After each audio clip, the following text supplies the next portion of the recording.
ओम नमो भगवते वासुदेवाय। ओम नमो भगवते वासुदेवाय। नारायणं नमस्कृत्य नरं चैव नरोत्तमं देवीं सरस्वतीं व्यासं ततो जयमुदीरये। नष्टप्रायेषु भद्रेषु नित्यं भागवत सेवया भगवतीयुक्तं श्लोके भक्तिर्भवति नैष्ठिकी। कृष्णाय वासुदेवाय देवकी नंदनाय च नंदगोपकुमाराय गोविंदाय नमो नमः। श्रीमद् भागवतम प्रथम स्कंद अध्याय 19। अध्याय का शीर्षक है श्री सुखदेव गोस्वामी का प्राकट्य। श्लोक संख्या 26 से हम पढ़ेंगे 31 तक। 31 का रिसाइट करेंगे। तो मैं पहले हम रिसाइट कर लेते हैं श्लोक का, ठीक है। इसकी वायर बहुत छोटी है, एक बड़ी वायर भी थी, इसमें छोटी वायर लगाई है, इसमें बड़ी वायर भी थी, इसे भी बड़ा करूं।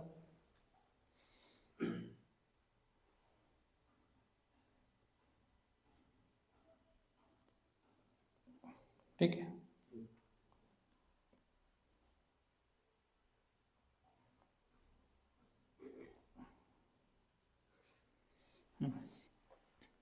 प्रशान्तवसीनम् अकुण्ठमेधसाम् मुनिं नृपो भागवतो अभ्युपेत्य प्राणायाममूर्धना आवहिता कृताञ्जलिर्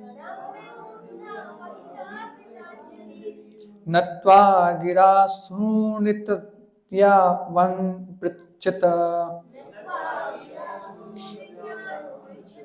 प्रशान्तमासीनमकुण्ठमेधसाम्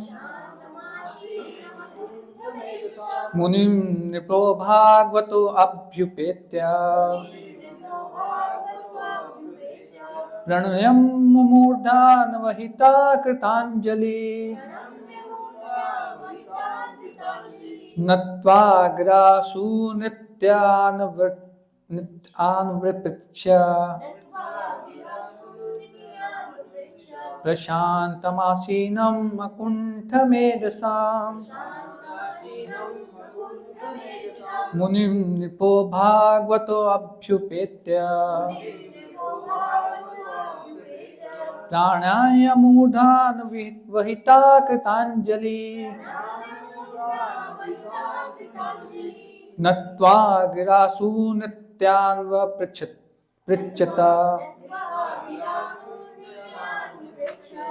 कोई एक माता जी और कोई प्रभु जी को डिसाइड कीजिए।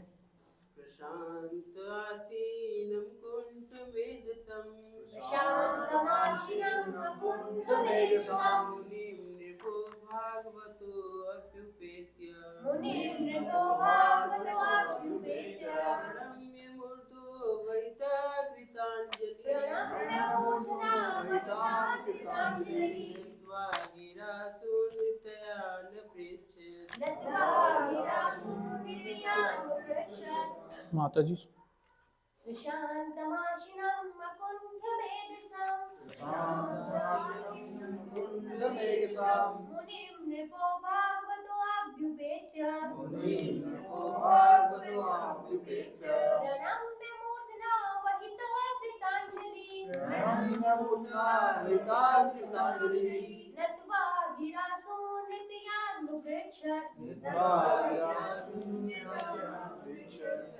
धन्यवाद।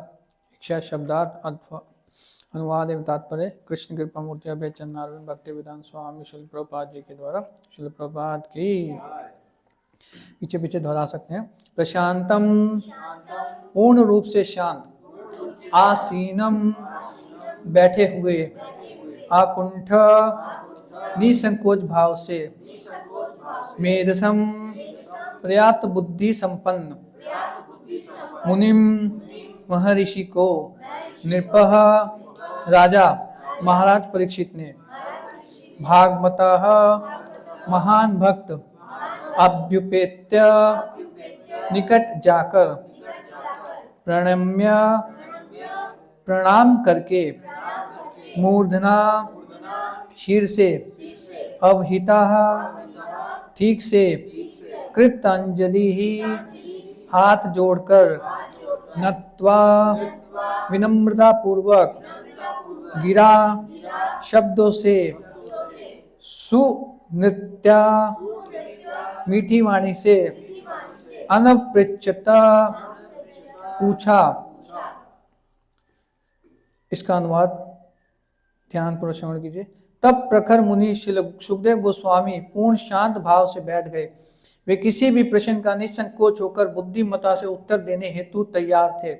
तब महान भक्त महाराज परीक्षित उनके पास पहुंचे और उन्होंने उनके समक्ष सिर झुकाकर प्रणाम किया और हाथ जोड़कर मधुवाणी से विनीत होकर पूछा।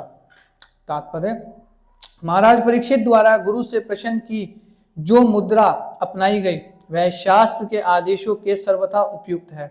शास्त्रीय आदेश यह है कि दिव्य विज्ञान समझने हेतु मनुष्य को चाहिए कि गुरु के पास विनीत होकर जाए। महाराज परीक्षित अब मृत्यु का सामना करने हेतु तैयार थे और 7 दिनों की अल्प अवधि के पश्चात वे भगवत धाम में प्रवेश करने की विधि जानने वाले थे। ऐसे महत्वपूर्ण विषयों में मनुष्य को गुरु की शरण लेनी होती है। जब तक जीवन की समस्याओं का समाधान ढूंढने की आवश्यकता ना हो तब तक गुरु के पास जाने की आवश्यकता नहीं होती। जिसे गुरु के समक्ष प्रश्न पूछने की समझ ना हो उसे गुरु के पास नहीं जाना चाहिए। गुरु की समस्त योग्यताएं श्री सुखदेव गोस्वामी में पूर्ण रूप से प्रकट थी। गुरु तथा शिष्य अर्थात श्री सुखदेव गोस्वामी एवं महाराज परीक्षित दोनों ने श्रीमद् भागवतम के माध्यम से पूर्णता प्राप्त की। श्री सुखदेव गोस्वामी ने अपने पिता श्री व्यास देव से श्रीमद् भागवतम सीखा, लेकिन उन्हें उसे सुनाने का अवसर नहीं मिला था।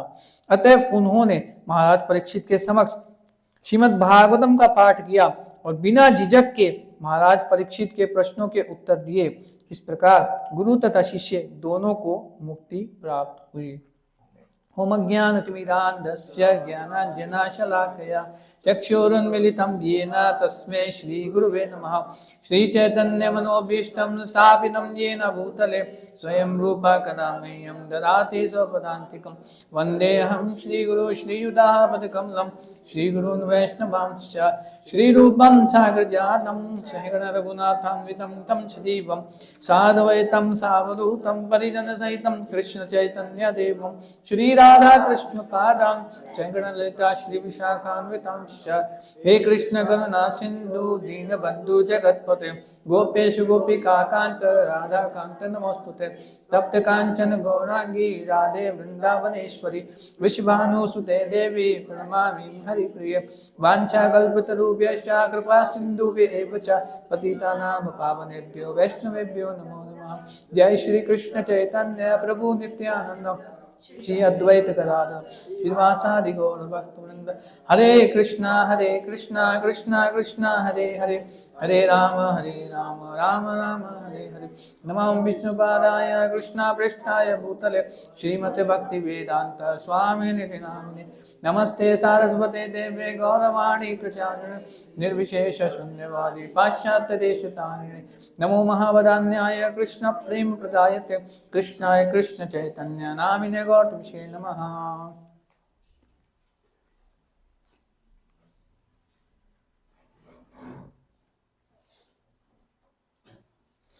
हरे कृष्णा, आप सबका स्वागत है आज की भागवतम की प्रातःकालीन कक्षा में।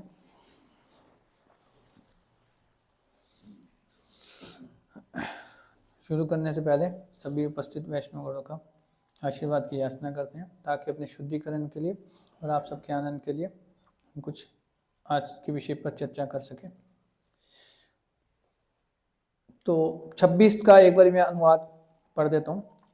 इसमें भी तात्पर्य हम या तो हम डिस्कस करते हुए चलेंगे। 26 का श्लोक है, लास्ट टाइम 25 तक हुआ था। तो इसका अनुवाद इस प्रकार है। श्री व्यासदेव के इस पुत्र की आयु मात्र 16 वर्ष थी। उनके पांव, हाथ, जांघें, भुजाएं, कंधे, ललाट तथा शरीर के अन्य भाग अत्यंत सुकोमल तथा सुगठित बने थे। उनकी आंखें सुंदर, बड़ी बड़ी तथा नाक और कान उठे हुए थे। उनका मुखमंडल अत्यंत आकर्षक था और उनकी गर्दन सुगठित एवं शंख जैसी सुंदर थी। इसके तात्पर्य में प्रभुपाद जी लिख रहे हैं, सम्मानित व्यक्ति का वर्णन पांव से शुरू किया जाता है और यह सम्मान प्रणाली श्री सुखदेव गोस्वामी के प्रति भी प्रदर्शित की गई है। वे मात्र 16 वर्ष के थे। व्यक्ति का सम्मान उसकी उपलब्धियों के लिए किया जाता है, ना कि उसकी बड़ी आयु के लिए। व्यक्ति अनुभव के आधार पर अधिक सयाना हो सकता है, आयु से नहीं। श्री सुखदेव गोस्वामी, जिन्हें यहाँ पर श्री व्यासदेव के पुत्र के रूप में बताया गया है, अपने ज्ञान के आधार पर वहां उपस्थित समस्त मुनियों से अधिक अनुभवी थे, यद्यपि अभी वे मात्र 16 वर्ष के थे। तो इस पर हम चर्चा करेंगे, इन कुछ श्लोकों के ऊपर कोशिश करते हैं।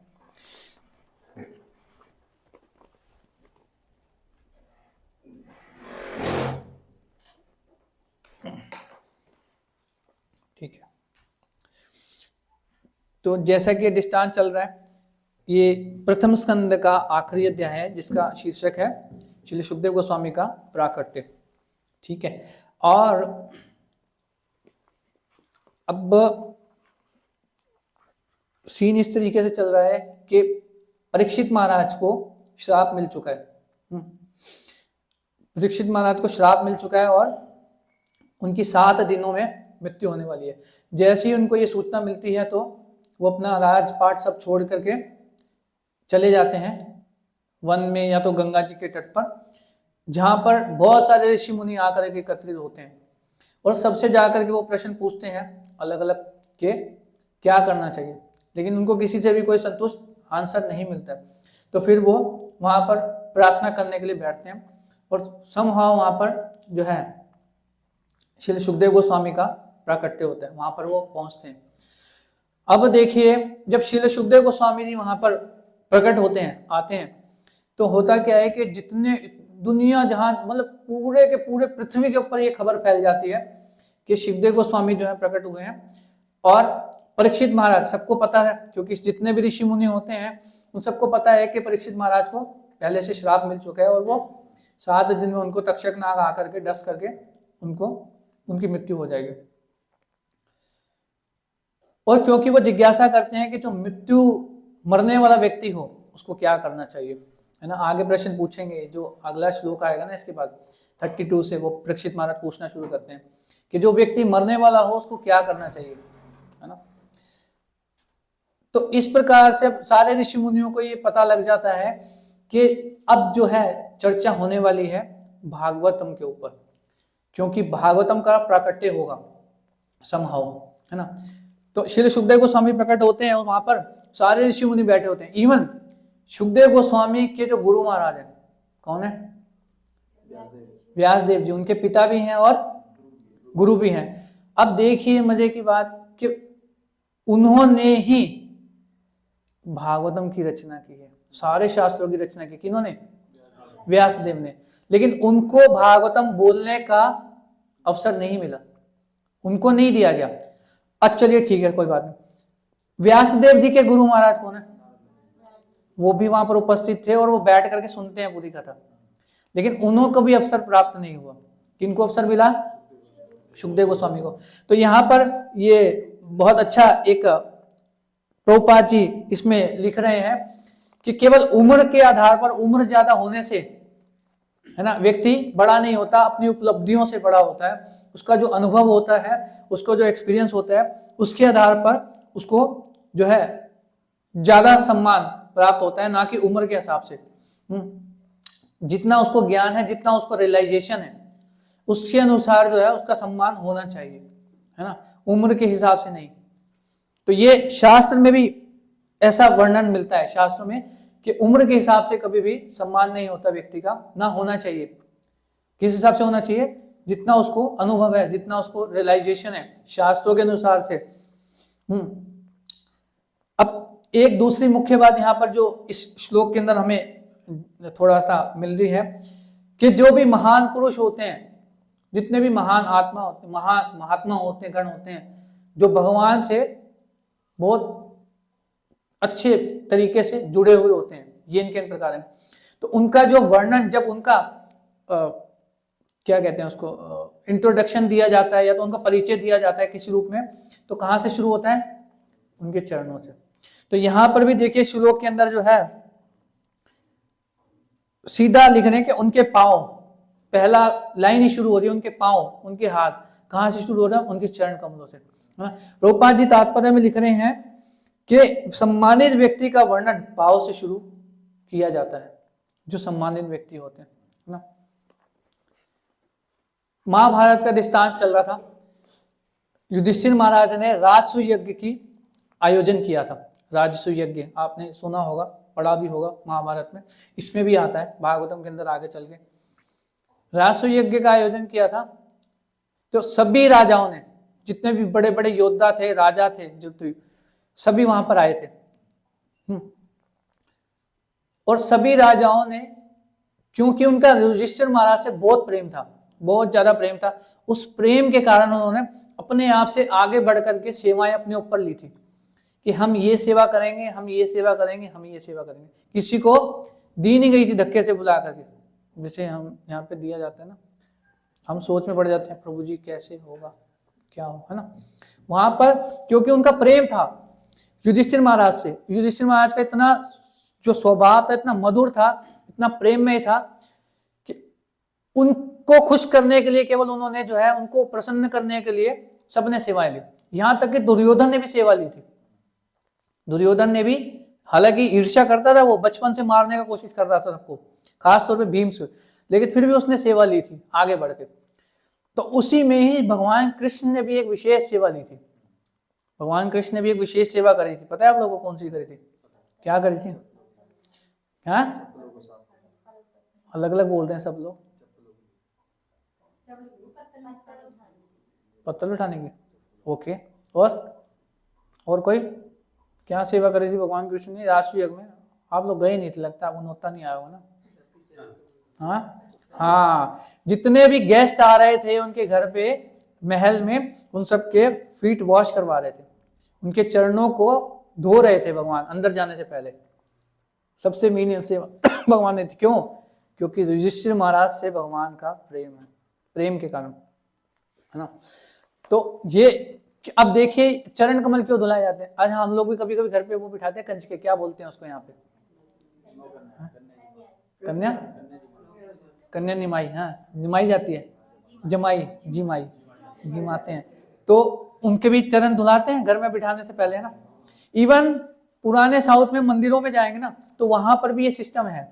देखिए कि चरणों को, पानी ऐसा होता है पानी में से निकल के जाना पड़ता है आपको।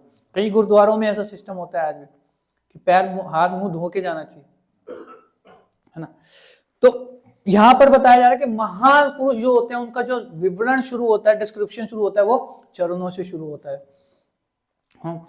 अब क्या है कि जो महात्मा जब प्रकट होते हैं ना, भगवान के महान भक्त होते हैं, वो बचपन से ही भक्त होते हैं एक्चुअली। उनके शरीर के अंदर, दिव्य शरीर में कुछ विशेष प्रकार के लक्षण पहले से ही इंगित होते हैं। जैसे यहाँ पर आगे के श्लोकों में हम पढ़ेंगे, इसमें बता रहे हैं कि भगवान, उनके चरण कमल, इंग्लिश में पढ़ता हूँ, इंग्लिश में बहुत अच्छा है, हिंदी में उतना अच्छा नहीं लग रहा मेरे को पढ़ने में। तो इसमें बता रहे हैं कि व्यासदेव जी के पुत्र हैं जो वो 16 वर्ष के थे, उनके हाथ, उनके चरण, उनके हाथ, जांघें, थाइस, आर्म, शोल्डर, तो माथा और बाकी अन्य जितने भी शरीर के उनके अंग थे, वो बहुत ही सुंदर तरीके से जो बने हुए थे, बहुत सुंदर और कोमल और सुदृढ़ तरीके से, है ना। उनकी आंखें बहुत सुंदर थी और चौड़ी चौड़ी थी। जिसकी जितनी ज्यादा बड़ी आंखें होती है उतना ज्यादा सुंदर उसका होता है ना। बंगाल के अंदर जाएंगे तो वहां पे उनकी आंखें बड़ी बड़ी होती हैं, थोड़ी वाइट, और उनकी नाक भी चौड़ी थी और कान भी बड़े बड़े थे, उठे हुए थे ऊपर। मतलब कि इमेजिन कर सकते हैं क्या सुंदर एक आकृति बनती है ना। And he had a very attractive face and his neck was well formed and beautifully like अ कांच शेल। उनकी जो गर्दन का शेप था वो शंख के समान था, है ना। तो भगवान की नाभि का भी बताया जाता है, नाभि कमल भी जो है कमल के समान है, लेकिन शंख के समान अच्छी गहरी है भगवान की नाभि। भगवान के भी ऐसी बॉडी फीचर आप पढ़ेंगे 3rd कैंटो में, 10th कैंटो में, अलग अलग जगहों पे भगवान के बॉडी फीचर का इतना सुंदर तरीके से विवरण आता है कि मन करता है बार बार पढ़ते रहे।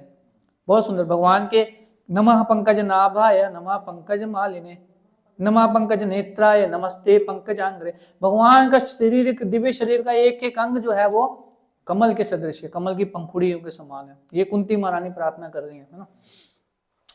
तो इस तरीके से जो है ये दो चीजें हमारे को सीखने वाली है कि जो अब देखिए भक्ति सिद्धांत सरस्वती ठाकुर प्रभुपाद कौन है? श्री प्रभुपाद जी के गुरु महाराज। जब बताया जाता है, ऐसा विवरण आता है, जब श्री भक्ति सिद्धांत सरस्वती ठाकुर प्रभुपाद जब प्रकट हुए थे ना इस संसार में, धराधाम में, तो उनकी जो एब्नोमिनल कॉर्ड थी, क्या बोलते हैं इसको, नाल, नाभि वाली नाल होती है जो माँ के साथ जुड़ी होती है, वो कैसे लिपटी हुई थी? जनेऊ के समान, जनेऊ के समान ऐसे लिपटी हुई थी उनके उस पे। तो यानी कि जब महान पुरुष इस धराधाम पर आते हैं ना, तो वो बचपन से ही ये प्रकट करते हैं कि कुछ महान कार्य करके जाएंगे, है ना। वो लक्षणों से उनके पता लग जाता है। बहुत एक्सेप्शनल केस है ये। ऐसा होता है कभी डॉक्टर साहब? नहीं होता। तो बहुत एक्सेप्शनल है ना। हाँ, ये तो हमने जरूर सुना है कि बच्चे गर्भ के अंदर ही, बच्चे के गले के अंदर ही लिपट गई है, तो अब ऑपरेशन करना पड़ता है उसको, ठीक है ना, ऑपरेशन करके निकाला जाता है उसको। तो ये तो हमने सुना, लेकिन ऐसे जनेऊ की तरह लिपटा हुआ तो केवल लीलामृत में और भक्ति सिद्धांत वैभव में ही प्राप्त होता है ना। तो ये जो जितने भी महात्मा होते हैं, जितने महान भक्त होते हैं, वो बचपन से ही प्रकट करते हैं लक्षणों को। जैसे चैतन्य महाप्रभु आए, चैतन्य महाप्रभु हालांकि स्वयं कृष्ण है, चैतन्य महाप्रभु जब आए, प्रकट हुए, तो ऐसा बताया जाता है जब प्रकट होने वाले थे ना, तो उस टाइम पे ग्रहण लगा हुआ था। सभी लोग, जितने भी लोग थे ना पूरी पृथ्वी के ऊपर, भगवान का नाम जप कर रहे थे। हरे कृष्णा कृष्णा कृष्णा हरे हरे, हरे राम राम राम हरे हरे। तो ऐसे कीर्तन करते करते करते करते भगवान इस धराधाम पर प्रकट हुए थे। सब लोग जब कीर्तन कर रहे थे, है ना। और बचपन से ही वो ऐसा था कि रोते थे, भगवान रोने लगते थे, ऐसे रोते थे, तो जो आसपास की माताएं होती थी वो आती थी, ताली बजा के कीर्तन करती थी, हरे कृष्णा। भगवान हंसते थे, और ना केवल हंसते थे बल्कि डांस करने लग जाते थे कीर्तन सुन के। तो यानी कि उन्होंने बचपन से स्थापित किया कि कीर्तन का, हरि नाम का प्रचार प्रसार करेंगे वो, है ना। उन्होंने बचपन से ही स्थापित किया है चीज को। ओके, तो दो चीजें अभी तक हमने डिस्कस करी। एक तो जो महान पुरुष होते हैं वो, उनके लक्षण अलग ही होते हैं, अलग प्रकार के उनके शरीर की आकृति होती है, अलग प्रकार का होता है। और दूसरा, कोई भी व्यक्ति कभी भी आयु से सम्मानित नहीं किया जाना चाहिए, बल्कि अपने अनुभव से, अपने ज्ञान के आधार पर सम्मान उसका होना चाहिए। श्लोक संख्या 27 इसमें बता रहे हैं, अब आगे का बता रहे हैं विवरण। अभी तक तो उनके इसका बताया जो हमने सुना, आगे बता रहे हैं कि उनकी कॉलर बोन, यानी कि जो गले की जो हड्डी होती है यहाँ की, है ना, इसका जो था वो भी अच्छे से फूली हुई थी, मतलब वहां पे अच्छा खासा वो था। चेस्ट, छाती उनकी चौड़ी थी, मोटी थी। उनकी जो नाभि थी वो बहुत गहरी थी, है ना। और बहुत सुंदर तरीके से यहाँ पे उनके रिप्स, मतलब कि जैसे होता है ना, तो वो क्या बोलते हैं उसको, जिम जाते हैं तो बन जाते हैं, एप्स बन जाते हैं, उस तरीके का उनका था, है ना। और उनकी जो बाजुएं थी वो बहुत लंबी थी। चैतन्य महाप्रभु को भी बोला था अजाम बुझाम लंबी, तो है ना। उनकी जो चैतन्य महाप्रभु की जो बाजुएं थी उनकी नीच तक आती थी, हमारी आती हैं, बैठ के आती हैं, है ना। और उनके हेयर्स कर्ली थे, कर्ली हेयर्स होते हैं ना जिसके, वो अपने आप ही बहुत सुंदर निकल के आता है ना। वह श्रीमन, और बहुत सुंदर उनका चेहरा था, मुखमंडल, है ना। और नग्न अवस्था में थे, क्योंकि बिल्कुल वो ऐसे थे, वो इसको बोलते हैं डिटैच, बिल्कुल कोई उनको दुनियादारी से मतलब नहीं। And the hue of his body reflected that of lord Krishna. भगवान कृष्ण का शरीर का कांति कौन से रंग का है?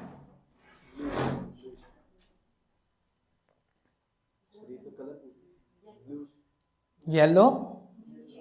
सारे बोल दो, कोई तो निकल आएगा। पर्पल, येलो, ग्रीन, ऑरेंज, कौन सा है? आप लोग किसकी भक्ति कर रहे हो, किसका भजन कर रहे हो? डार्क आसमानी, ओके। डार्क इंग्लिश में, आसमानी हिंदी में। हाँ जी प्रभु जी, कौन सा रंग है भगवान का? ब्लैक और नीला थोड़ा मिक्स है, ओके। और ऐसे ना मिलेंगे भगवान, कुछ ना पता आपको। मेघवर्ण शुभांगम, मेघवर्ण, जब बारिश होने वाली होती है, जब सावन का महीना आता है, उसका जो पहला बारिश का बादल होता है ना, कौन से रंग का होता है? देखा ही नहीं किसी ने, ये बात पका ली। ग्रेइश कलर होता है, डार्क ग्रेइश कलर का, काइंड ऑफ, ब्लैक भी नहीं है, ब्लू भी नहीं है, डार्क ग्रेइश कलर का होता है वो, काइंड ऑफ ऐसा कलर है भगवान का। मेघवर्ण, मेघवर्ण के समान है, मेघ मेघों के समान वर्ण होता है भगवान का। भगवान राम कौन से कलर के हैं? अच्छा, वाह भाई वाह। हाँ जी, सांवला। और लाल, ओके। किसी को कुछ नहीं पता है, क्या भजन करो, क्या तुम भक्त बनोगे यार, कम भक्त हैं सब। भगवान राम आते हैं ग्रीन कलर में, ग्रीन, कौन से कलर में? ग्रीन कलर में आते हैं, दिखा दूंगा आपको फोटो भी, आपने कभी देखी भी ना होगी, है ना, नहीं देखी। तो भगवान अलग अलग कलर में आते हैं, शुक्ल रक्त तथा पीतम। ये गर्ग मुनि उनका प्रिडिक्शन करते हैं जब भगवान अवतरित होते हैं कृष्ण भगवान के रूप में। शुक्ल मतलब व्हाइट, और रक्त मतलब रेड, पीतम मतलब येलो। वरा अवतार में आते हैं भगवान व्हाइट और रेड कलर में आते हैं, दो वरा होते हैं, रक्त वरा और शुक्ल वरा, वरा वरा अवतार, है ना। तो इस प्रकार से जो है भगवान अलग अलग हर एक कलर में आते हैं, अलग अलग। संभवामि युगे युगे, पता होना चाहिए हमारे को, ठीक है। तो ऐसा ही कलर है श्रील सुखदेव गोस्वामी का, और व्यास देव जी का भी सेम यही कलर है। क्यों कलर है ऐसा? क्योंकि व्यास देव जी भी जो है भगवान के शक्तावेश अवतार हैं। शक्तावेश का मतलब होता है शक्ति का आवेश करते हैं किसी पर्टिकुलर कार्य को पूरा करने के लिए, है ना। तो व्यास देव जी ने क्या कार्य किया महान? लिटरली इनकारनेशन है ना, साहित्यिक अवतार है भगवान के। सारे शास्त्रों को उन्होंने लिखित रूप में फॉर्म दिया है ना, तो ये पता होना चाहिए हमारे को। तो सुखदेव गोस्वामी का और व्यास देव जी का सेम कलर है जो भगवान कृष्ण का। अच्छा, और किन का सेम कलर है ऐसा? सेम भगवान का, अरे वाह, बहुत आगे जाएंगे। और किन का कलर है? यस प्रभु, हमें क्या करना है किसी का भी, ऐसा है, पता होना चाहिए हमारे को।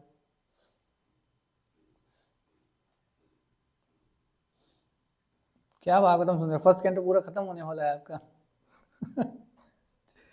तो मैं बता देता हूँ, अगली बार याद करके आना भाई। उद्धव जी का सेम कलर है, उद्धव जी भी भगवान की तरह ही दिखते हैं। आगे चल के आप लोग सुनेंगे 10th कैंटो में, जब गोपीस को स्पेसिफाई करने के लिए, शांत करने के लिए, सांत्वना देने के लिए भगवान कृष्ण को भेजते हैं द्वारिका से, तो पहले तो देख करके सब यही सोचते हैं कि स्वयं कृष्ण आ गए हैं। अब उसके पीछे एक और कारण है, उद्धव जी ऐसे कमाल हैं भगवान के भक्त, जो भगवान के ही उतरे हुए वस्त्र पहनते थे, सेम भगवान वही पहनते थे जो भगवान उतार देते थे ना हमने। तो भगवान का निर्माल्या तदीय वस्तु होता है ना, वही पहनते हैं भगवान के उद्धव जी। हाँ ठीक है, तो ये पता होना चाहिए हमारे को। तो आगे बता रहे हैं कि ऐसी प्रकार से जो है उनका इन लक्षणों को जो है सुखदेव गोस्वामी के अंदर जो है दिखते हैं ना। और इसमें और क्या है? हाँ, symptoms typical of great personalities according to the his bodily hue resemble that of lord Krishna who is the supreme among the gods demigods and all the. ठीक है, ये हमने कवर कर दिया। ओके, 28 नंबर वर्स, फिर उसके बाद हम लोग चर्चा करेंगे। सब पे मैं पढ़ रहा हूँ। He was blackish, he was blackish, not bluish, not yellowish. कौन कौन से रंग बोल रहे थे? Blackish. And was very beautiful due to his youth. कितने साल के थे? सोचो, कमल के समान उनकी आंखें हैं, घुंघराले बाल हैं, सांवला रंग है। भगवान कृष्ण भी कुछ कुछ ऐसे ही दिखते हैं, है ना। 16 साल, और भगवान की भी उम्र कितनी होती है? 16 वर्ष,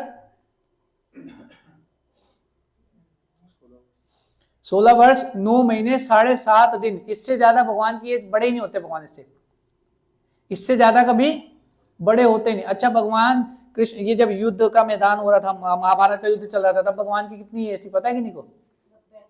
अच्छा, और यस प्रभु, ओके 120, हाँ 90, ओके। सर्टिफिकेट है आपके पास, बर्थ सर्टिफिकेट? गूगल नहीं बता पाएगा। 125 वर्ष उनके शरीर की आयु थी। लेकिन भगवान कैसे दिख रहे थे? नव यौवनम चा, 16 साल के सुंदर सुकोमल बालक के समान, है ना। अच्छा, भीष्म पितामह की कितनी आयु थी?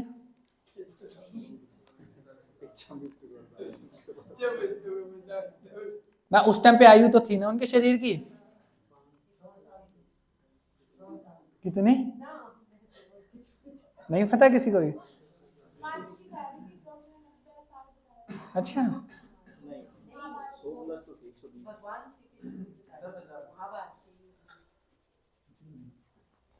नहीं पता किसी को भी, एक भी प्रश्न का उत्तर अभी तक कोई भी दे नहीं पाया है।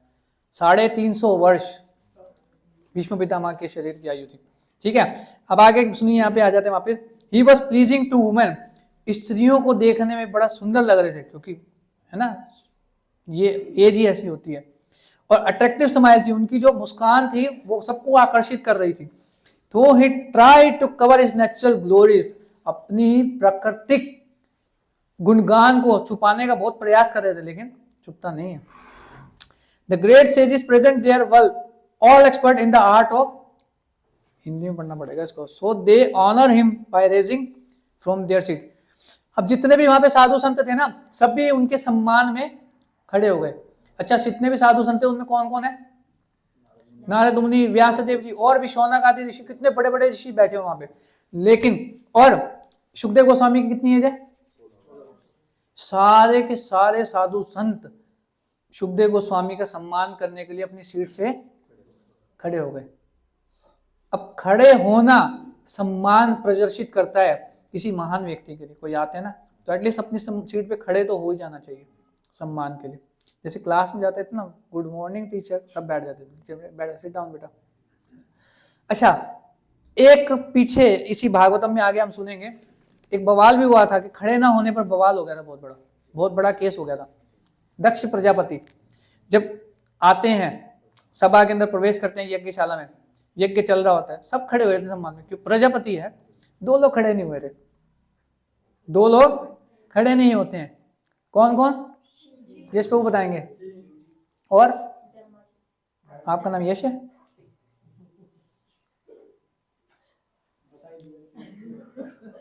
ओके, नेक्स्ट क्वेश्चन आपसे पूछूंगा। तो 2 लोग खड़े नहीं हुए थे। चलो, दक्ष प्रजापति ने ब्रह्मा जी का तो कर दिया, कोई बात नहीं, पिताजी हैं हमारे, कोई दिक्कत नहीं है, बड़े भी हैं। लेकिन ये शिव क्यों नहीं खड़ा हुआ? ये शिव क्यों नहीं खड़ा हुआ? अब शिवजी जी का भी कोई गलती नहीं था वहां पे। शिवजी जी जानबूझ के, ऐसा नहीं है कि भाई इससे खुंदस है मेरे को नहीं खड़े हुए इसलिए, ऐसा नहीं था। शिवजी जी क्यों नहीं खड़े हुए थे? क्योंकि वो भगवान के ध्यान में मग्न थे। उनको पता ही नहीं चल रहा था कौन आ रहा है कौन जा रहा है, कोई मतलब नहीं। असली भक्ति तो यही होता है कि उसको पता ही नहीं है, कोई मतलब नहीं, जप कर रहा है कोई मतलब नहीं, आ रहा है जा रहा है, आग लग रही, कुछ मतलब नहीं, है ना? तभी तो है। एक और पास टाइम सुनाता हूँ छोटा सा।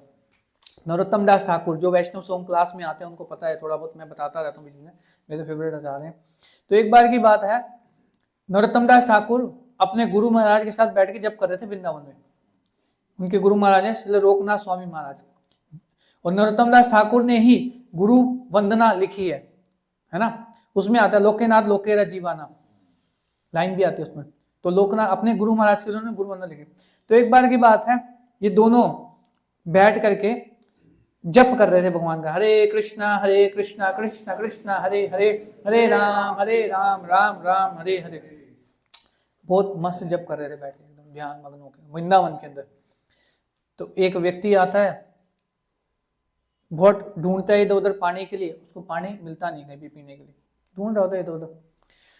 तो समहाउ नरोत्तम दास ठाकुर, हालांकि इंटेंस अब्जॉर्ब होकर चैंटिंग कर रहे होते हैं, लेकिन उनका थोड़ा सा ध्यान टूटता है। वो देखते हैं कि खटर पटर हो रही, क्या हो रहा है। तो व्यक्ति को पानी चाहिए होता है, पानी उसको ला के देते हैं अंदर से और पिला के विदा कर देते हैं। तो चैंटिंग पूरी होती है लोकनाथ स्वामी महाराज इनके गुरु महाराज की। तो इनसे पूछते हैं कि क्या हो गया, तुम कहाँ चले गए थे? तो कहते हैं कि इस प्रकार से वो पानी व्यक्ति को चाहिए था, प्यासा था, तो मैंने उसको पानी देने गया था। तो लोकनाथ स्वामी महाराज कहते हैं कि तुम्हें कैसे पता लगा कि वो पानी, व्यक्ति आया है, कोई उसको पानी की प्यास लगी, व्यक्ति आया है, तुम्हें कैसे पता चल गया, है ना? कहते हैं इसका मतलब तुम ध्यान से जप नहीं कर रहे थे, तुम्हारा ध्यान वहां था, और तुम वृंदावन में रहने के योग्य नहीं हो, चले जाओ वृंदावन छोड़ के, बाहर चले जाओ, है ना? तो फिर वो वहां से चले जाते हैं। आगे और पास टाइम में कहने का मतलब ये है कि जब हम जप करें, ध्यान पूर्वक जो बोला जा रहा है 10वां नामों पर आता है। ध्यान पूर्वक का मतलब क्या है? ध्यान मतलब कि सारा का सारा ध्यान हमारा फोकस, अटेंटिव चैंटिंग का मतलब है कि सारा अटेंशन हमारा हरि नाम के ऊपर होना चाहिए, और कहीं नहीं होना चाहिए। लेकिन हमारे साथ थोड़ा उल्टा होता है, हमारा हरि नाम को छोड़ के बाकी सब जगह अटेंशन होता है। फैक्ट है ये, है ना। तो अटेंटिव चैंटिंग का मतलब यही है कि हरि नाम पे फोकस होना चाहिए, और जब वहां फोकस होगा तो कोई और दुनिया में आग लगे हमें कोई फर्क नहीं पड़ता, वो अटेंटिव चैंटिंग है ना। वहां पर पहुंचना है, इसलिए बताया जा रहा है कि वहां पे पहुंचना है। तो आप लोग भी मेरे लिए प्रार्थना करें ताकि मैं भी पहुंच सकूं कभी, प्रार्थना से होगा। ठीक है, सब लोग खड़े हो गए। तो वहां पर वो दक्ष प्रजापति का था कि क्यों नहीं खड़े हुए थे, क्योंकि वो ध्यान में थे, भगवान शिव जो है भगवान कृष्ण के ध्यान में थे एकदम। ओके, 29 मिनट्स में बोल रहे हैं कि महाराज परीक्षित, अब परीक्षित महाराज का एक और नाम है विष्णु रात, जिनकी भगवान विष्णु ने रक्षा की थी। कब? गर्भ में जाकर के रक्षा की थी, है ना। उन्होंने भी सुखदेव गोस्वामी को प्रणाम किया जाकर के, सिर झुका करके, और उनको अपने चीफ गेस्ट के रूप में, क्योंकि सबसे चीफ गेस्ट वही है ना, आ करके उनको रिसीव किया। और at the time all the ignorant women and boys ceased following Srila Shukdev Goswami, receiving respect from all. Shukdev Goswami took his exalted seat. अब क्या था, क्योंकि शुकदेव गोस्वामी ने वस्त्र नहीं पहने हुए थे कोई भी, तो वो जब चल के आ रहे थे ना, तो बहुत सारे बच्चे और स्त्रियां पीछे पीछे दौड़ रही थी, उनको पीछे पागल बोल रहे हैं, कोई ऐसे बोल रहे थे, बहुत छेड़ रहे थे, मतलब रास्ते में आते हुए बहुत छेड़ रहे थे। तो जब वो देखते हैं कि इतने बड़े बड़े ऋषि मुनि भाई सब खड़े हो गए उनके सम्मान के लिए, तो उनकी आंखें चौंधी आ जाती हैं और सिर घूम जाता है कि कोई बड़ी पर्सनालिटी है, ये कोई महान पुरुष है। और वो वहीं के वहीं रुक जाते हैं और उनको भी शर्म आती है और शीश झुकाते हैं, वो भी चले जाते हैं फिर वहां से। और सुखदेव गोस्वामी जो है अपना व्यास आसन को ग्रहण करते हैं, है ना। और सीधा जाके ये नहीं बैठ जाते, सीधा जाके सभी को जाकर के वो भी प्रणाम करते हैं, बदले में वो भी प्रणाम करते हैं सबको, जो प्रणाम कर रहे होते हैं उनको। आगे पढ़ते हैं, कोई एक इसका पर्पट पढ़ते हैं, चीज बहुत अच्छा है। सुखदेव गोस्वामी के जब पहुंचे वहां पर, तो हर कोई जो है अपनी सीट पर खड़े हो गए, केवल 2 लोगों को छोड़ के। यहाँ भी 2 लोग खड़े नहीं हुए थे 2 लोग, भाई ऑब्वियसली उनका बनता है व्यास देव जी और नारद मुनि, वो लोग नहीं खड़े हुए थे, बाकी सब खड़े हो गए थे, है ना, सम्मान। और परीक्षित महाराज ने बड़ी प्रसन्नता के साथ में उनको रिसीव किया, है ना। उनको रिसीव को हिंदी में क्या बोलेंगे? स्वागत किया, उनका स्वागत किया और झुक करके उनको प्रणाम किया, यानी कि दंडवत प्रणाम किया। इसमें लिखा हुआ है कि सारे शरीर के अंगों से प्रणाम किया, यानी कि झुककर दंडवत प्रणाम किया। और सुखदेव गोस्वामी ने भी जो है, सुखदेव गोस्वामी ने परीक्षित महाराज को गले लगा करके उनका रेसिप्रोकेट, मतलब कि आदान प्रदान किया उनके साथ में, है ना। और कईयों से हाथ भी मिलाया, जो उनके बराबर के थे उनसे हाथ भी मिलाया, है ना। और कईयों को झुककर प्रणाम किया, यानी कि जो उनके वयोवृद्ध, यानी कि जैसे व्यास देव जी और सुखदेव, नारद मुनि, इनका नाम भी आ रहा है आगे, उनके सामने प्रणाम किया। Thus he was offered a presidential seat. तब उन्होंने जो है मेन व्यास आसन था जहां पर कथा बोलनी थी, उस सीट को स्वीकार किया, है ना। When he was so received by the king and the sages, the seat boys, less intelligent women who followed him were struck with wonder and fear, so they retired from their frivolous activities and everything was full of gravity and calm. सब शांत होकर के अपने अपनी स्थान पर बैठ गए और वो बच्चे भाग गए। अब 30 नंबर श्लोक का तात्पर्य पढ़ते हैं, थोड़ा सॉरी ट्रांसलेशन। सुखदेव गोस्वामी इस प्रकार से सारे साधु संतों और देवताओं और राजाओं से घिरे हुए थे उस समय। Just as the moon is surrounded by the star, जैसे पूर्ण चंद्रमा सितारों से घिरा होता है ना। His presence was gorgeous and he was respected by all, सभी ने उनका सम्मान किया, है ना। अब इसका तात्पर्य थोड़ा सा पढ़ते हैं, फिर हम थोड़ी बहुत चर्चा करेंगे और थोड़ा सा समय बचेगा। तो in the great assembly of saintly personalities there was Vyasadeva, the Brahma rishi, Narad मुनि, देव ऋषि, परशुराम भी उपस्थित थे वहां पे। परशुराम स्वयं, ये तीनों भगवान के अवतार हैं, शक्तवेश अवतार। Parashuram the great ruler of the Kshatriya kings, etcetera, some of them were powerful incarnation of the lord. बता रहे हैं प्रभुपाद जी कौन कौन थे। व्यासदेव जी ब्रह्म ऋषि हैं, नारद मुनि देव ऋषि हैं, परशुराम जी क्षत्रियों के राजा हैं, है ना। और भी बहुत बड़े, ये सब लोग जो हैं इनकारनेशन, भगवान के अवतार हैं। Sukhdev Goswami was known as, Sukhdev Goswami ना तो यहाँ पे आप देखिए ध्यान से सुनिए, सुखदेव गोस्वामी ना तो ब्रह्म ऋषि हैं, प्रभुपाद जी लिख रहे हैं, ना तो वो राज ऋषि हैं, ना तो देव ऋषि हैं, nor he was an incarnation like Narad मुनि व्यास देव परशुराम, और ना तो कोई वो भगवान के अवतार हैं इन तीनों के जैसे, and yet he excelled them in respect paid, तब भी उनको बराबर सम्मान किया गया उनका इन सब के द्वारा। क्या कारण है उसका? This means that the devotee of the lord is more honoured in the world than the lord himself. भगवान के जो शुद्ध भक्त होते हैं ना, उनका सम्मान भगवान से भी ज्यादा किया जाता है तीनों लोकों में। जैसे जैसे शिल प्रभुपाद की। अब देखिए शिल प्रभुपाद जी ने क्या किया, भगवान का गुणगान यश फैलाने के लिए इतना मेहनत किया, और अभी क्या हो रहा है, हर एक पल हर आधे घंटे में प्रभुपाद जी की गुरु पूजा कहीं ना कहीं पे मनाई जा रही है। कहीं पे दिन है तो कहीं पे रात है ना। हर एक आधे घंटे में, ऐसा टाइम पीरियड में एग्जैक्टली पता नहीं, लेकिन हर एक कुछ घंटों के अंदर ना प्रभुपाद जी की गुरु पूजा मनाई जा रही है, गाई जा रही है। प्रभुपाद जी का गुणगान पृथ्वी पर हर समय हो रहा है, और ना केवल पृथ्वी पे, देवताओं के लोकों में भी हो रहा है। देवता लोग भी भगवान के भक्तों का गुणगान गाते हैं। आप जाएंगे ना मायापुर में प्रभुपाद जी की समाधि है, जो समाधि मंदिर है, समाधि मंदिर में जाएंगे तो उसमें ऊपर देखेंगे ना, तो ऊपर देखेंगे तो प्रभुपाद जी नीचे अपनी यात्राएं कर रहे हैं, बुक्स रिकॉर्ड कर रहे हैं, लिख रहे हैं, लेक्चर दे रहे हैं, ऐसी अलग अलग फोटो बनी हुई है। और उनके ऊपर जितने भी देवी देवता है ना, वो ऊपर से उनके ऊपर पुष्प वर्षा कर रहे हैं, मतलब ऐसी पेंटिंग बना रखी है। तो ये फैक्ट है कि जो भगवान के शुद्ध भक्त होते हैं, भगवान का यश फैलाने में, ये वाला नहीं वो वाला, भगवान का यश फैलाने में लगे होते हैं ना, भगवान की सेवा में लगे होते हैं, तो भगवान भी अपने भक्तों का यश फैलाने में सारे काम छोड़ के लग जाते हैं। भगवान भी रेस्पेक्ट करते हैं। भगवान कह रहे ये यथा माम प्रपदन्ते ताम तथे बजामे हम। आगे क्या कह रहे, one should therefore never minimise the importance of a devotee like Shukdev Goswami. कहने इसलिए किसी भी महान भक्त, या कोई भी भक्त हो, महान तो है ही है भक्त सारे, कोई भी भक्त की महत्वता को कम नहीं आंकना चाहिए। जैसे सुखदेव गोस्वामी 16 साल के नग्न अवस्था में थे, है ना।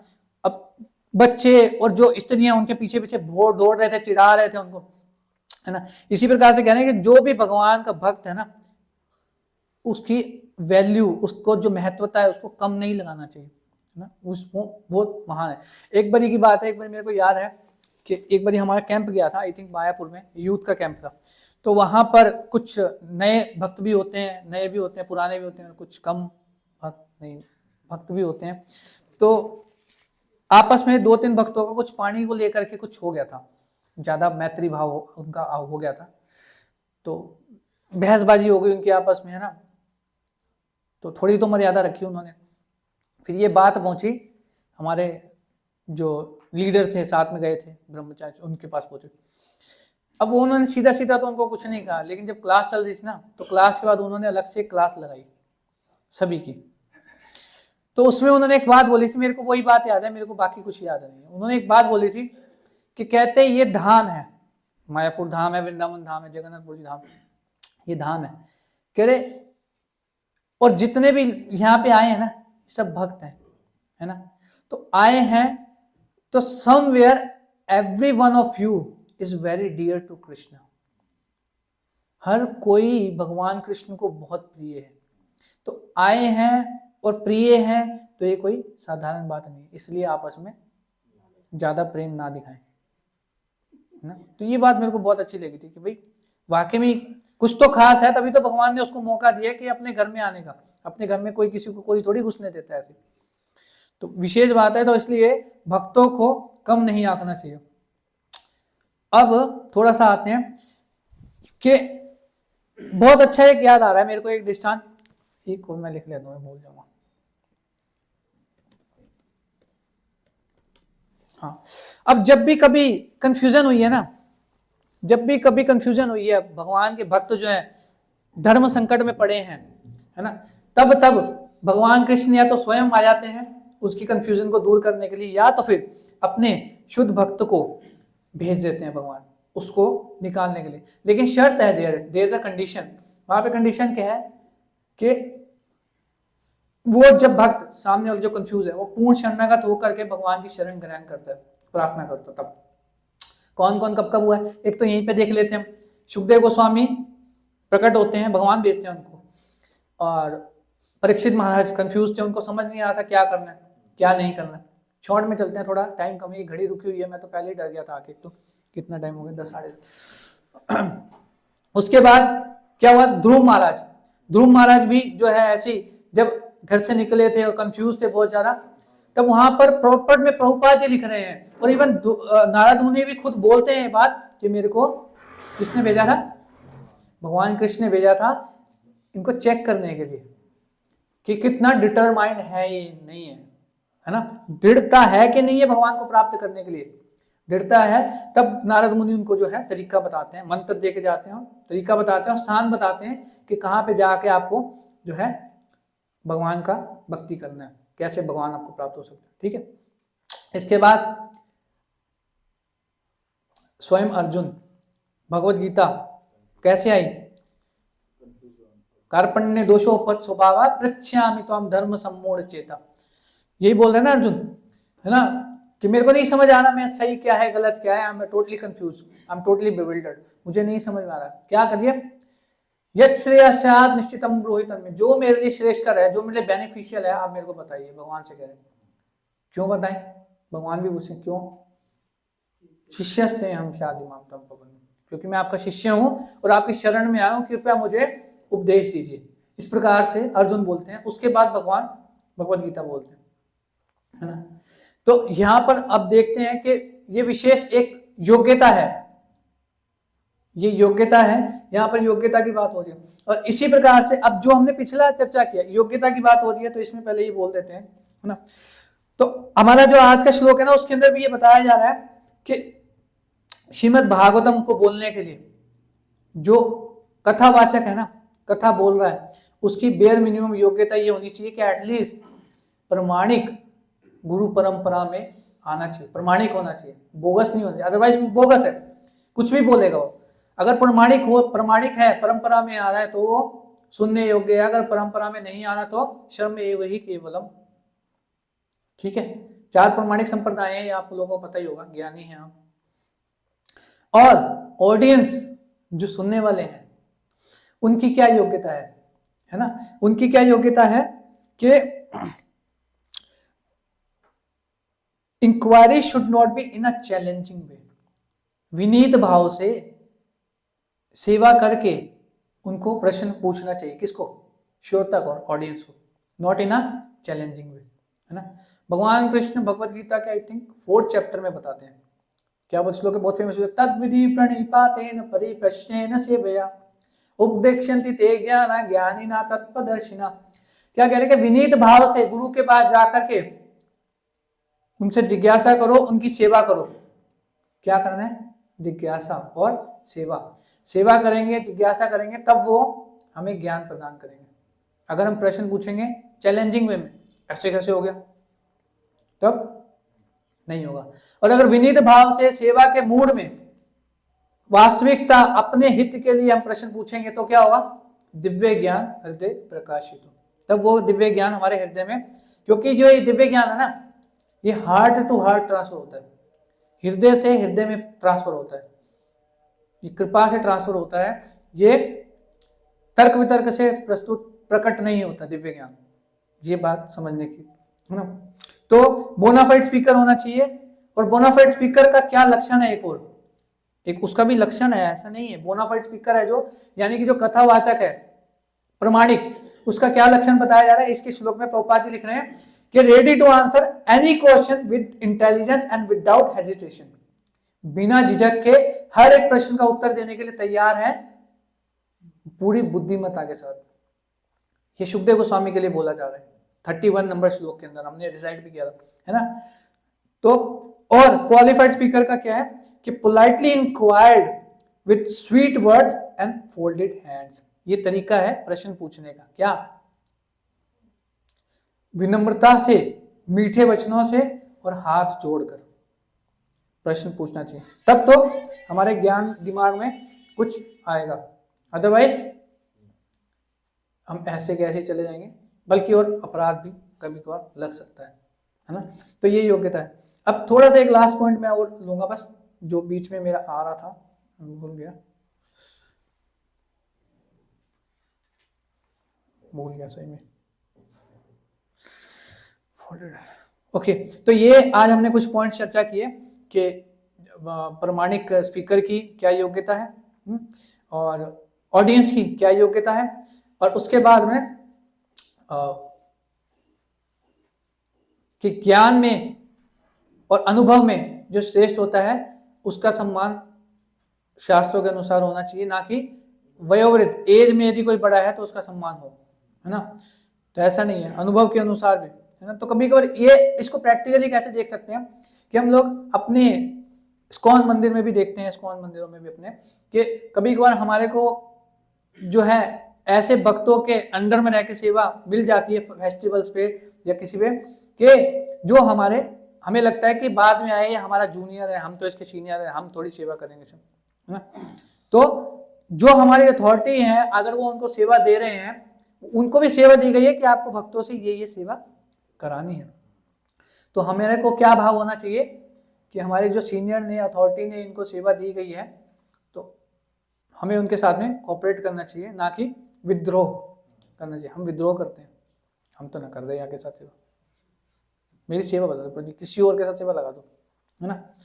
तो उससे क्या होता है, उत्पात मचता है, उत्पात नहीं मचाना चाहिए, है ना। तो इस प्रकार से हमने ये चर्चा की एक, है ना। और हाँ, एक पॉइंट और याद आ रहा है, हम देखते हैं, अब देखिए जब नरसिंह भगवान प्रकट हुए थे और सारा उन्होंने पोस्टमार्टम कर दिया था, सबका सेटिंग बिठा दिया, सब एकदम, विशेष रूप से हिरण्यकशिपु को जो है उन्होंने वध कर दिया था, मार दिया था सब, और लेकिन फिर भी उनका गुस्सा शांत नहीं होता, क्योंकि वो याद कर रहे थे उस टाइम पे कि प्रहलाद महाराज ने कितना सहा है, मेरे भक्त ने 5 साल के बालक पर कितना अत्याचार किया, इसने बहुत कुछ सहा था, उनको बहुत गुस्सा था इस बात का, तो फाड़ दिया था उन्होंने बीच में से हिरण्यकशिपु को, बिल्कुल फाड़ दिया था। लेकिन उसके बाद भी गुस्सा उनका शांत नहीं हो रहा था। अब गुस्सा शांत नहीं हो रहा था तो उनके क्रोध की अग्नि से तीनों लोग जो है ना जलने लग रहे थे, नरसिंह भगवान, उग्रम वीरम महाविष्णु। अब सारे देवी देवता थर थर कांप रहे हैं, क्या करें। ब्रह्मा जी के पास गए, Brahma ji authority hierarchy follow करते हैं देवता लोग, ब्रह्मा जी के पास गए, क्या करें। तो ब्रह्मा जी कहते हैं, भैया डर तो मेरे को भी लग रहा है, मैं क्या करूं, मैं तो नजारा आ गई, इतनी आग बरस निकल रही थी उनके मुख से, इतना वो था, उग्रवीर था, एकदम उग्र रूप था नरसिंह भगवान का। तो ब्रह्मा जी ने यहाँ वहां देखा, दाएं बाएं कौन जाएगा, सब वो पीछे पीछे छुप रहे थे, कौन जाएगा आगे, मरना है किसी को, कोई आगे जाएगा क्या, कोई नहीं जा रहा था आगे। फिर ब्रह्मा जी ने ना साइड से जाकर के लक्ष्मी जी को अप्रोच किया, आप तो भगवान की अर्धांगिनी है, उनकी चरणों की सेवा करती हैं, हमेशा साथ रहती हैं, है ना, आप किस बात का डर, आप जाइए। तो लक्ष्मी माता कहती है, ठीक है मैं जाती हूँ, डोंट वरी। थोड़ा सा आगे गई, भगवान ने यूं देखा और एकदम शेर की दहाड़ वाली आवाज निकाली और आग निकली। लक्ष्मी माता जितनी दूर गई थी उससे 3-4 गुना और वापस दौड़ के भागी वापस, कहती मैं ना जा रही, कौन है ये। ब्रह्मा जी कहते आपके पति हैं, संभालो। कहती ना भैया ना, ये रूप तो मैंने कभी भी नहीं देखा भगवान का, कभी मेरे बस का नहीं है। फिर लास्ट में क्या होता है, साइड में खड़े होते हैं चुपके से, सिर झुका के हाथ जोड़ के, प्रहलाद महाराज सौम्य रूप में एकदम खड़े होते हैं। ब्रह्मा जी की नजर पड़ती है उनके ऊपर, कि ब्रह्मा जी कहते हैं अरे भैया यही तो है जिसके कारण इतना बवाल हुआ है। तो वो, लेकिन वो नहीं कह रहे कि चौड़े में कि ठीक है मैं जाता हूँ। प्रहलाद महाराज को ये नहीं बोला कि मैं जाता हूँ, मैं शांत कराता हूँ, अरे तुमसे ना हो पा रहा, मैं जाता हूँ, देख मैं करता हूँ। प्रहलाद महाराज नहीं बोले। प्रहलाद महाराज ने देखा, उनको बोला ब्रह्मा जी ने कि जाओ प्लीज आप शांत कराओ, आपके लिए ही प्रभु ने ये अवतार लिया है, आप जाइए इनको शांत कराइए। तो प्रहलाद महाराज उनकी आज्ञा मान करके जाते हैं और प्रार्थना करते हैं नरसिंह भगवान से कि आप प्लीज शांत हो जाइए, कृपया शांत हो जाइए। तब नरसिंह भगवान क्या करते हैं, शांत होते हैं और अपना हस्त कमल उनके सिर के ऊपर रखते हैं और जीभ से चाटने लगते हैं उनको। आपने मूवी देखा होगा। अब देखिए भगवान ने कितने सारे भक्तों को दर्शन दिया है, ध्रुव महाराज को दर्शन दिया था भगवान ने, लेकिन अपना हाथ सिर पे नहीं रखा था, अपना हाथ उनके सिर पे नहीं रखा। और कितने भक्तों को दर्शन दिए लेकिन किसी के सिर पे हाथ नहीं रखा भगवान ने, प्रहलाद महाराज के पे रखा था। देयर इज अ डिफरेंस, ध्रुव महाराज में प्रहलाद महाराज की भक्ति में थोड़ा सा डिफरेंस है, तो उसमें नहीं जाएंगे। लेकिन एक ये बस एक थोड़ी सी चर्चा का विषय था कि इस प्रकार से हमने देखा है ना। एक और पास टाइम आता है उसमें नहीं जाएंगे, अभी क्वेश्चन आंसर का टाइम है, क्वेश्चन आंसर लेंगे हम लोग, ठीक है। तो तब तक भूगोल लग रहा है, वो भूगोल आने गई है, तो हम यहीं पे स्टॉप करते हैं। शिल प्रभुपाद की। आपका किन्हीं को प्रश्न है तो you are most welcome, comment, question, doubts, anything you want to ask you can ask. Yes please. भगवान श्री राम का ग्रीन कलर है, 3 शास्त्रों में वर्णन मिलता है। Bhagavatam 9th canto. Okay next.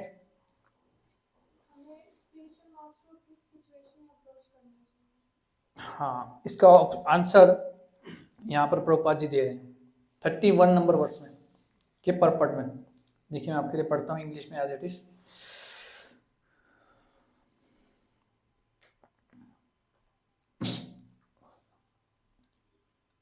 In such important cases, one is required to approach a spiritual master. There is no necessity of approaching a spiritual master unless one is in need of solving the problems of life. जब तक जीवन की समस्याओं का हल ढूंढने का हमारे मन में जिज्ञासा नहीं है ना, तब तक गुरु के पास नहीं जाना चाहिए, है ना। और इसका मतलब ये भी नहीं है कि गुरु के आगे पीछे डोलते रहें उनको परेशान करने के लिए, है ना, कि मेरा प्रश्न है, मेरा प्रश्न है, नहीं। जेन्युइन प्रश्न है। जेन्युइन प्रश्न क्या है? अथातो ब्रह्म जिज्ञासा, कि भगवान को कैसे प्रसन्न किया जा सकता है, भगवान को कैसे प्राप्त किया जा सकता है।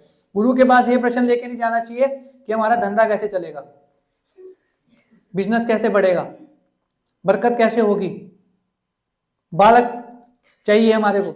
ये प्रश्न लेकर के, फालतू के क्वेश्चन लेकर के गुरु के पास नहीं जाना चाहिए। इसमें बता रहे प्रभुपाद जी भी, है ना। One who does not know how to put questions before the spiritual master has no business seeing him. कोई जरूरत नहीं उनके पास जाने की। जिसको पता ही नहीं है कि गुरु से क्या पूछना है और कैसे पूछना है, उनको नहीं जाना चाहिए गुरु के पास। And the qualification of the spiritual master is perfectly manifested in the person of Shukdev Goswami. ठीक है, I hope you will get the answer. Got the answer. हाँ जी, क्या नहीं, किन्हीं और का कोई प्रश्न? ये हर युग में भगवान की कैसे कलर